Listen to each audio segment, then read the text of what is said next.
Jadi prinsip utama yang harus kita tahu juga bahwa Islam itu agama yang gampang, tapi yang nggak boleh adalah ngegampangin. Ya.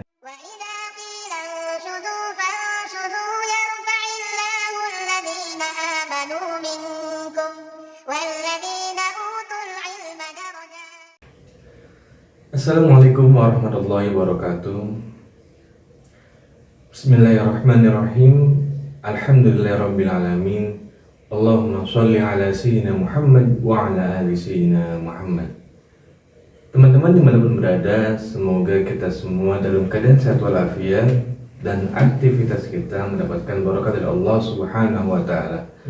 Amin amin ya rabbal alamin.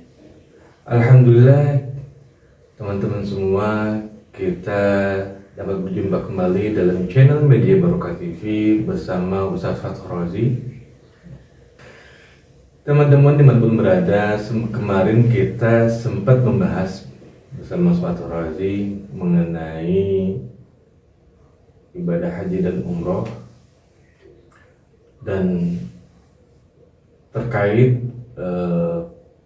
perbedaan maksud antara Indonesia dan Saudi. Di situ juga melekat juga ibadah sholat. Kemarin kan kita sempat bahas mengenai bila sholatnya itu sudah mepet gitu kan, bisa dilakukan di pesawat. Nah, mungkin teman-teman semua ada yang nggak tahu gimana kita cara wudhu atau membersihkan gitu kan. Terus kan rukun sholat itu kan menghadap kiblat. Nah, emang kita tahu itu pesawat menghadap kiblat atau gitu. Ya silakan Ustaz bicara. Ya, baik, terima kasih Bang Hasan. Memang pada video sebelumnya sudah kita singgung Bang Hasan ya, mengenai kalau tidak memungkinkan untuk sholat di bandara ya waktu keberangkatan nih, maka sholat jamak di atas pesawat. Nah, yang sekarang jadi permasalahan bagaimana cara wudhunya. Ya kan, dalam kondisi normal kan wudhu saya kira udah tahu semua ya, menggunakan air. Nah, apakah di atas pesawat menggunakan air juga gitu ya? Saya kira ini agak kesulitan nanti Bang Hasan. Kenapa? Karena toiletnya, kamar mandinya kecil ya, toilet di pesawat. Kemudian kalau semua, apalagi kalau satu penerbangan isinya jamaah umroh semua mau sholat, semua ke toilet ngantri, bisa aus gitu ya. Dan bisa oleng pesawatnya nih, bebannya nggak imbang. Nah, maka dalam kondisi seperti ini ya, Islam itu selalu memberikan kemudahan. Jadi prinsip utama yang harus kita tahu juga bahwa Islam itu agama yang gampang, tapi yang nggak boleh adalah ngegampangin. Ya, gampang. Kenapa gampang? Karena dalam kondisi tertentu Islam selalu memberikan jalan keluar, solusi, alternatif. Ya, dalam kondisi kita sakit nggak bisa wudhu, maka dibolehkan untuk tayamum. Dalam kondisi kita dalam perjalanan seperti di atas pesawat ya, kesulitan untuk berwudu, maka dibolehkan untuk tayamum. Jadi misalkan ada yang mensiasati pakai air di aqua gitu ya, yang mungkin kalau menurut saya sih sah-sah saja, silakan ya kalau pendapatnya seperti itu. Tapi bagi saya, kenapa harus seperti itu? Islam sudah memberikan kemudahan, ya kan? Jangan keluar, udah nggak ada air atau kesulitan untuk menawar, tayamum. Nah, kalau kita dalam pesawat ya udah cukup kita ambil debu ya. Ustaz, di situ kan ada debu, kita harus yakin bahwa di sini di tempat manapun ada debu. Ya, tempelkan tangan kita ke kursi bagian depan kita ya, atau kalau yang kebetulan duduknya di samping jendela, ke jendela. Nah, kemudian kan ada yang begini-begini ya, atau ditiup ya, silakan gitu ya. Kemudian usapkan. Kalau ini usap, bukan basuh. Kalau basuh kan pakai air ya. Usapkan ke muka, sama kayak kita membasuh muka. Nah, ini ada dua teknik Bang Hasan yang sering digunakan oleh umat Islam, terutama di Indonesia ya. Ada yang memakai dua kali ngambil. Jadi pertama atau begini untuk muka. Setelah itu ngambil lagi. Mungkin agak geser dikit kalau pertama di sini, geser di sini. Ya. Untuk tangan, ya tangan karena ini udah kena debu, ya. Ini sampai siku. Jadi begini. Sampai siku. Kemudian putar begini. Nah, ini bagian ke belakang. Ini sudah diinikan juga ya. Belakang untuk tangan kirinya. Putar lagi ke depan. Udah selesai. Jadi muka dengan tangan sampai siku. Ini yang teknik pertama. Ya, terutama yang bermadhab Syafi'i ya di Indonesia. Ada yang kedua, itu cukup satu kali ngambil. Jadi tempelkan sekali, kemudian usap ke muka, ya. Kemudian diteruskan dengan telapak tangan. Ini hanya bagian belakangnya saja. Sampai Ya. sini saja Ustaz ya? Sampai pergelangan. Pergelangan. Kemudian yang satu lagi ini. Kenapa depannya? Karena depannya tadi udah kena debu ketika ngambil ya. Jadi sekali lagi ini ke sini, ini ke sini. Nah, kalau sudah gini berarti kita udah bersuci, sama kayak kita sudah berwudu. Tinggal sholat. Ya. Ingat sekali lagi ini adalah satu keringanan atau bahasa fikihnya adalah rukhsah. Yang diberikan Allah Subhanahu wa taala kepada kita dalam kondisi tertentu. Gampang kan? Yang nggak boleh gampangnya. Digambangi dalam artian apa? Nggak ada alasan sama sekali. Kondisi air juga banyak. Kita tidak dalam kondisi sakit, tidak dalam perjalanan, udah tayamum aja. Itu yang gampangin namanya. Itu nggak boleh, Bang Hasan. Ya. Tapi kalau dalam kondisi perjalanan apalagi di atas pesawat, tadi kita diberikan kemudahan oleh Allah Subhanahu wa taala, maka cukup dengan tayamum. Tinggal nanti kita sholat udah yakin, walaupun pesawat itu nggak menghadap ke arah kiblat, maka di sini kita pakai prinsip yang ditegaskan oleh Allah Subhanahu wa taala dalam surat Al-Baqarah ayat 115 maaf. Fa aina ma tuwallu fa thamma wajhullah. Ya. Dimanapun kamu berada maka hadapkanlah wajahmu ke arah Allah, gitu ya. Artinya apa? Kita harus yakin dalam arah pesawatnya mengarah ke timur misalkan.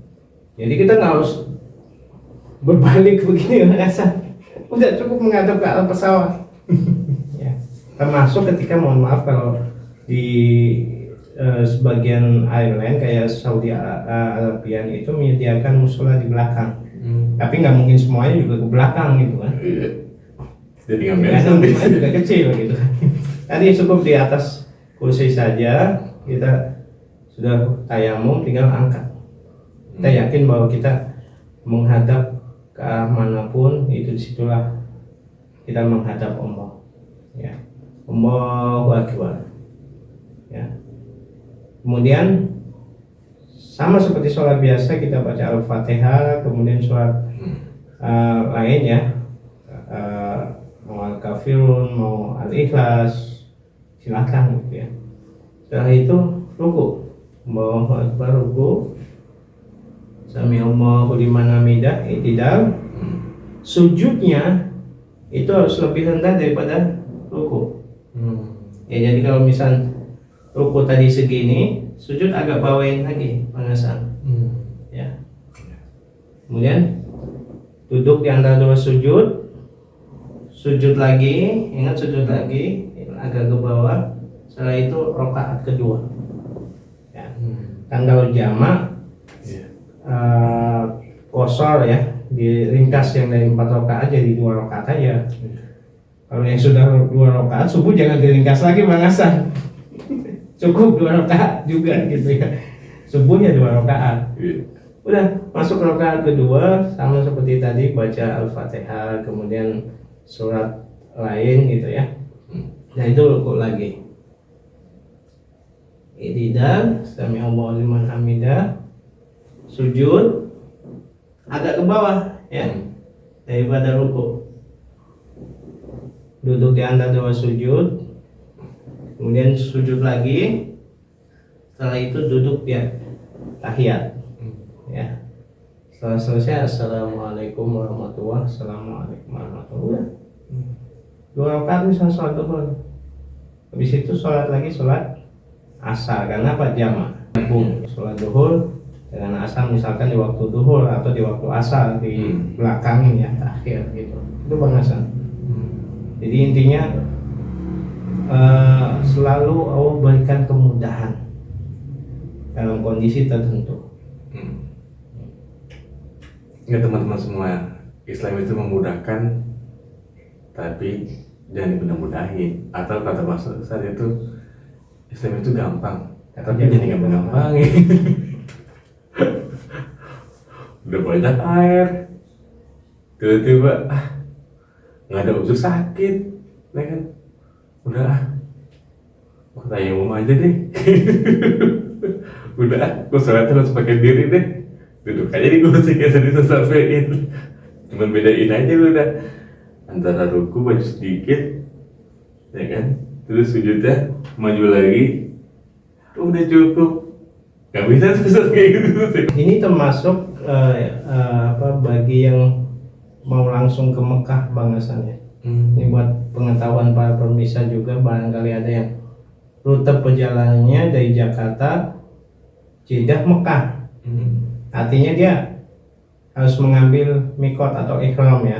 Kalau dia mau mengambil ihramnya di atas pesawat sekitar 10 atau 15 menit sebelum landing di Jeddah, maka sebelumnya dia sudah persiapkan gitu ya. Kain ihramnya itu sudah, kalau yang transit mungkin enak. Transit di Abu Dhabi, Dubai, Qatar atau yang lainnya gitu ya. Di tempat transit dia sudah persiapkan kain ihramnya. Oke. Nanti begitu mau landing sekitar 10 menit atau 15 menit, dia tinggal, kalau sudah belum punya wudu tadi tayamum. Ya kan? Kenapa kayak ini mau sholat sunnah ihram? Ya, sholat sunnah ihram itu sholat sunnah, kaitannya kita akan mengambil niat ihram. Hukumnya sunnah. Artinya kalau dilakukan lebih bagus, tidak dilakukan pun tidak masalah. Sholat sunnah, sholatnya ya, tapi ihramnya adalah, niat ihramnya adalah rukun wajib. Maka harus berniat nanti. Setelah selesai sholat, salam, baru niat. Ya, kalau misalkan kita mau niat di Yalamlam di atas pesawat tadi, maka sholatnya juga seperti itu. Ya. Nah, mungkin Bang Hasan belum pernah ya. Kalau yang sudah pernah, nanti kalau misalkan yang transit tadi dari Qatar, Dubai, Abu Dhabi atau yang lainnya ya, Mesir termasuk, itu biasanya penduduk sekitar yang mau umroh itu mereka sudah naik pesawat itu udah pakai pakaian ihram mengasan. Untuk yang laki-laki ya. Kalau yang perempuan kan hampir nggak ada beda ya mungkin ya. Udah pakai pakaian ihram udah diselempangi begini, nanti begitu mau landing udah tinggal sholat. Gitu. Itu Bang Hasan. Ustaz, perbedaan waktu antara Saudi dan Indonesia atau Jakarta itu kan kurang lebih 4 jam Ustaz. Iya. Nah, sedangkan kalau dari penerbangan itu berapa itu Ustaz? Penerbangan itu antara 8 sampai 9 jam. Ya. Nah, kalau misalnya nih, kalau ibadah umrah itu kan nggak ada batas waktu ya, kapanpun gitu kan, selama ada rezekinya, kesehatannya gitu kan, memenuhi syarat, dia bisa berangkat kapanpun. Nah, sedangkan ibadah haji itu kan ada ketentuan kan. Wukuf itu kan kalau nggak salah tanggal 9 saja. 9 Dzulhijjah. Kalau misalnya dia mepet misalnya di tanggal 8, ya kalau hijrah itu kan dari maghrib saja. Ya. Sampai maghrib sampai subuh. Ya, pernah nggak sih Ustaz, peristiwa itu terjadi dalam artian itu mepet palsu Ustaz? Atau emang ada ketentuan dari Saudi itu untuk jamaah Indonesia maupun negara lainnya gitu kan, dengan catatan itu tadi, wukuf itu tanggal 9 Dzulhijjah gitu kan. Itu jamaah mepet gitu Ustaz. Misalnya itu 8 nyampainya gitu Ustaz. Tapi mepet sampai sana itu jadi waktu yang misalnya sejam atau 2 jam sih Ustaz, nggak bisa gitu Ustaz. Kalau sepengetahuan saya sih ya Bang Hasan ya, pemerintah Saudi kan semakin memperbaiki sistemnya, sistem pengaturan jamaah haji gitu ya, nggak kayak seperti dulu gitu ya. Artinya kalau sekarang itu ada batas waktu entry masuk ke Saudi Arabia. Artinya kalau misalnya dari wukuf tanggal 9 itu mungkin tanggal 7 itu udah close. Berarti udah ada penerbangan tuh tanggal 7 itu. Penerbangan mungkin penerbangan yang biasa. Tapi untuk jamaah haji sudah nggak bisa masuk. Sudah terakhir. Karena apa tadi? Supaya mereka ada waktu untuk kan ke Mekah dulu. Iya. Ya kan? Kemudian untuk persiapan segala macam nggak langsung dari Jeddah langsung ke tempat Arafah, enggak. Jadi tadi ada batas, kalau nggak salah ada spare waktu sekitar 2 hari lah.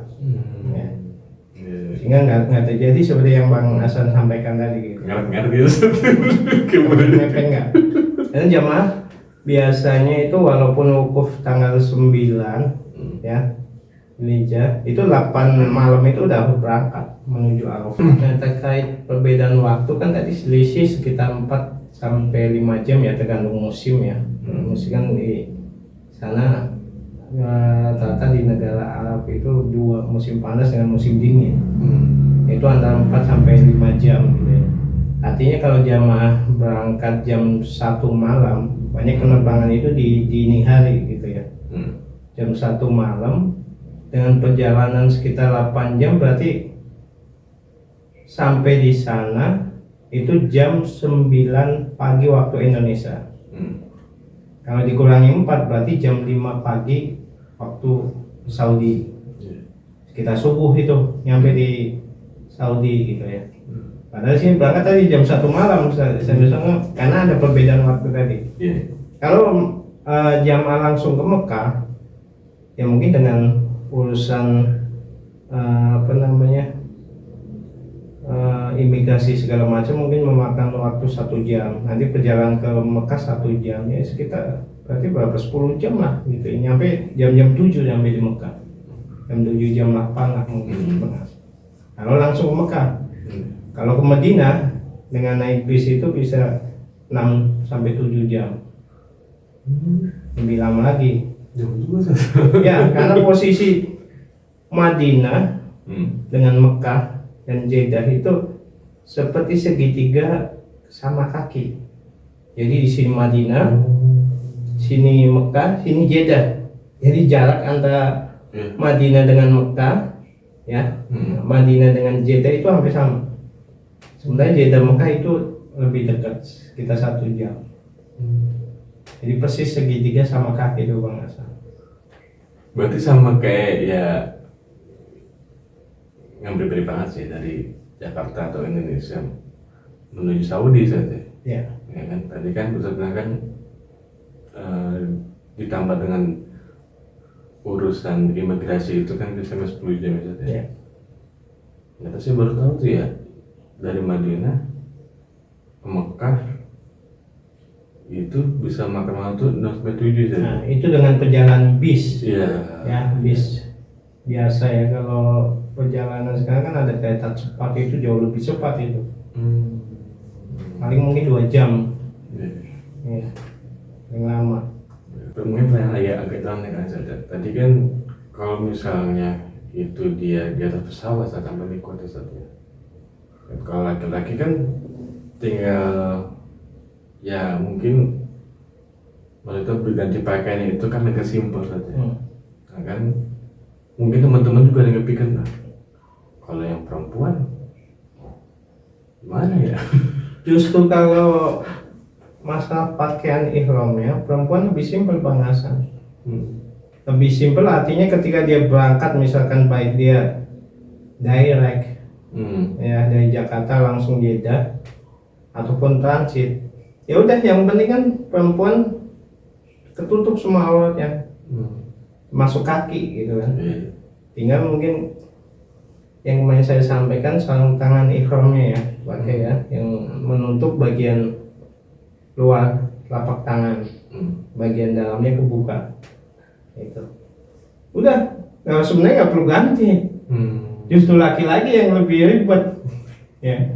Maka saya pribadi kemudian saya tekankan ke jamaah andai kata langsung ke Mekah gitu ya. Pernah dulu terus saya transit di beberapa tempat termasuk di Mesir, di Abu Dhabi dan langsung ke Mekah. Jadi di tempat transit itu kita sudah persiapkan untuk yang laki-lakinya. Itu ganti kain ihram. Nah, transit kan lumayan, ada spare waktu 2 jam, 3 jam gitu ya. Kita ganti kain ihram di situ. Jadi di atas pesawat sudah nggak ganti lagi. Tinggal nanti tayamum sama sholat. Gitu. Begitu ada informasi dari airline, yang baik pakai bahasa Inggris atau Arab ya, bahwa sebentar lagi kita akan landing. Sebentar lagi kita akan memasuki Yalamlam. Bagi yang mau ngambil mikot silahkan persiapkan gitu.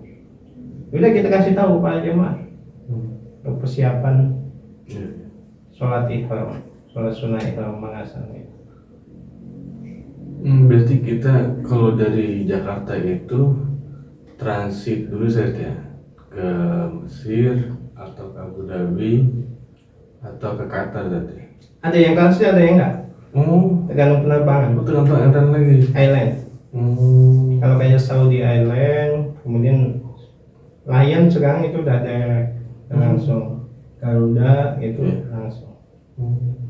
Kalau yang transit itu penerbangan seperti Emirat, karena dia kan ininya di kan? Di situ ya, Abu Dhabi. Ya. Kemudian Qatar gitu ya, Qatar Airlines di Doha.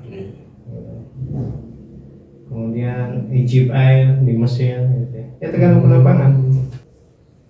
Jadi teman-teman ada gambaran tuh dari Ustaz Fathur Razi yang sudah mengalaminya ya. Sebetulnya masih belum sih. Ya, mudah-mudahan itu masih ada atau enggak. Saya berharap kepada teman-teman semua untuk komentar positifnya, terus like and subscribe-nya channel Bani Barokah TV ini. Semoga channel Barokah TV ini dapat terus kita semangat menyampaikan edukasi perihal ibadah haji dan umroh agar teman-teman lebih mudah, kan? Dan mungkin dari saya dan Ustaz Fathur Razi, karena keterbatasan waktu, kami undur diri. Sekian, wassalamualaikum warahmatullahi wabarakatuh.